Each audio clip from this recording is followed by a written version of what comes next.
Oke, selamat datang kembali. Kali ini kita mau bongkar lebih dalam ya soal nasihat pengasuhan anak. Sumbernya ini dari kompilasi wawancara di podcast Jay Sherry. Betul. Ada banyak pakar di sini, ada psikolog kayak Dr. Alisa Pressman, Dr. Daniel Amen, terus ada juga orang tua yang ya cukup dikenal publik lah ya, kayak Kim Kardashian, Jessica Alba. Jadi perspektifnya beragam. Iya, menarik banget. Nah, misi kita hari ini tuh mau coba saring intisarinya lah ya. Gimana soal disiplin, terus bangun koneksi sama anak, sama tantangan jadi orang tua di zaman sekarang ini gitu. Oke, kita bakal lihat gimana sih konsep disiplin itu sebenarnya bisa berarti mengajar ya, bukan sekedar menghukum.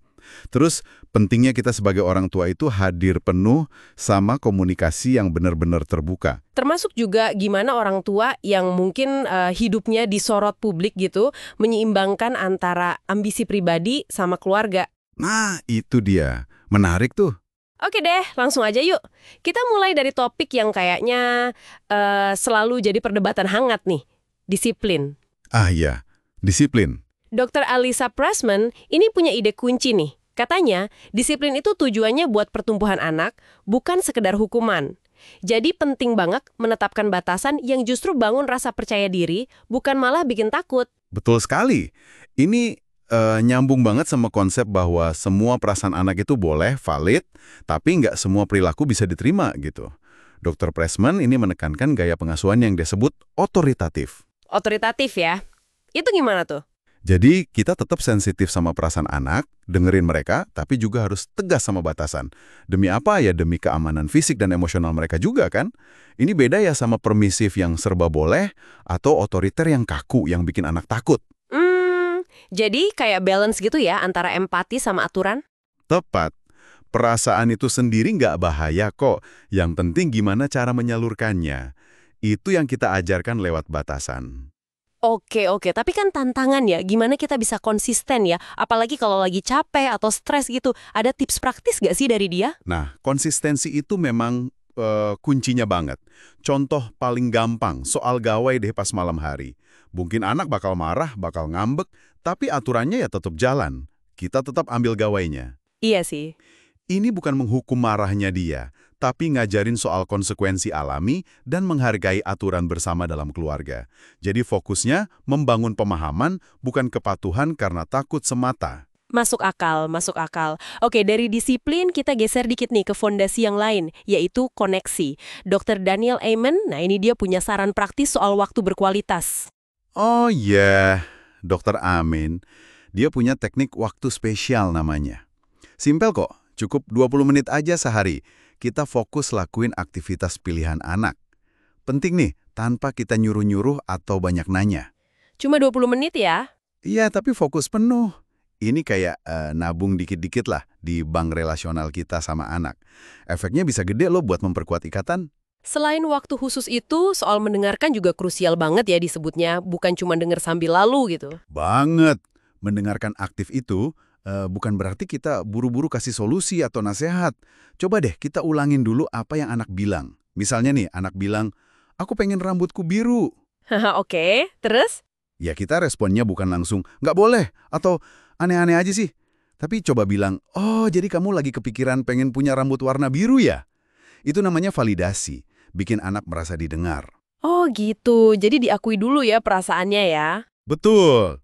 Baru setelah itu, kita bisa ngobrol lebih lanjut. Ini bantu anak memproses perasaannya sendiri dan ya melatih problem solving juga kan? Wah, ini nyambung sama analogi anjing dan kucing dari Dr. Pressman ya. Menarik banget itu. Pas anak kecil, kita jadi kayak anjing. Ya, antusias selalu ada buat mereka gitu kan? Tapi pas remaja, nah ini usia 11 sampai 25 tahun katanya, kita perlu jadi kayak kucing. Iya, jadi kayak kucing gimana tuh? Maksudnya, kita tetap hadir, tapi kasih ruang. Jangan terlalu intens, jangan terlalu ngejar. Biarin mereka yang datang ke kita. Benar. Terus pas mereka akhirnya cerita, reaksi pertama kita tuh penting banget. Cukup bilang, makasih ya udah cerita ke ayah ibu. Nah, itu dia. Tahan diri buat gak langsung menerkam dengan nasihat atau kepanikan kita. Ini penting banget buat bangun rasa aman, biar mereka mau terus cerita. Jadi intinya soal fleksibilitas ya. Kapan kita perlu antusias kayak anjing, kapan perlu sabar kayak kucing. Oke, ini kan soal koneksi butuh waktu, butuh energi ya. Nah, di sumber ini juga disinggung soal tantangan real orang tua, apalagi yang juga kerja. Atau kayak Kim Kardashian dan Jessica Alba itu kan jadi sorotan publik. Gimana mereka menyeimbangkannya? Ada rasa bersalah nggak sih, mom guilt itu? Oh, pasti ada itu. Kim Kardashian cerita kok. Dia ngatasin mom guilt-nya itu dengan cara menerima kalau dia juga butuh waktu buat diri sendiri. Misalnya buat kerja. Itu bikin dia happy. Dan yang penting, pas lagi sama anak, ya bener-bener hadir. Anak itu sebenarnya cuma butuh kualitas kehadiran kita kok. Bukan kuantitas ya, tapi kualitas. Betul. Nah, Jessica Alba nambahin lagi nih. Buat dia, jadi ibu itu malah bantu dia lebih pede, ngelihat potensinya. Dia usaha banget jadi contoh soal resiliensi, welas asih, dia berani ngaku salah di depan anak-anaknya. Wah, itu bagus banget. Iya, dan dia ngajarin kalau sukses itu baiknya dipakai buat berbuat baik juga. Jadi intinya dari keduanya, komunikasi terbuka itu penting. Dan ya, menciptakan kenormalan versi keluarga masing-masing aja. Oke, jadi kalau kita tarik benang merahnya nih dari semua pembahasan ini ya, kayaknya pengasuhan itu bukan soal jadi orang tua sempurna ya. Jauh dari itu. Malah tekanan buat jadi sempurna itu bisa bahaya loh. Semua orang tua, nggak pedulilah punya sumber daya sebanyak apa, pasti punya tantangan kok. Jadi intinya lebih ke proses tumbuh bareng anak gitu ya, belajar bareng, nerima kalau kita juga nggak selalu punya jawaban. Tepat sekali. Dan satu hal penting lagi nih, hubungan yang aman atau secure attachment itu sifatnya dinamis, nggak statis. Maksudnya? Maksudnya, selalu ada kesempatan buat memperbaikinya. Kapanpun, berapapun usia anak kita. Jadi tugas kita tuh bukan memperbaiki anak, tapi lebih ke mendampingi mereka melewati suka dukanya hidup. Oke, jelas banget. Jadi kita udah kupas soal disiplin sebagai pengajaran, bukan hukuman. Terus pentingnya kita hadir dan mendengar dengan sepenuh hati. Sampai ke perjuangan menyeimbangkan peran-peran kita ya. Iya, semua pakar ini ya dengan cara dan fokusnya masing-masing, sebenarnya ngingetin kita hal yang sama kok.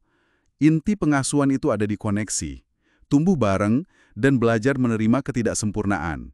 Baik itu di diri kita sebagai orang tua, maupun di anak kita. Nah, sebagai penutup nih, mungkin ada satu pemikiran ya buat Anda renungkan di rumah. Mengingat tadi dibilang hubungan yang aman itu dinamis, bisa terus dibangun.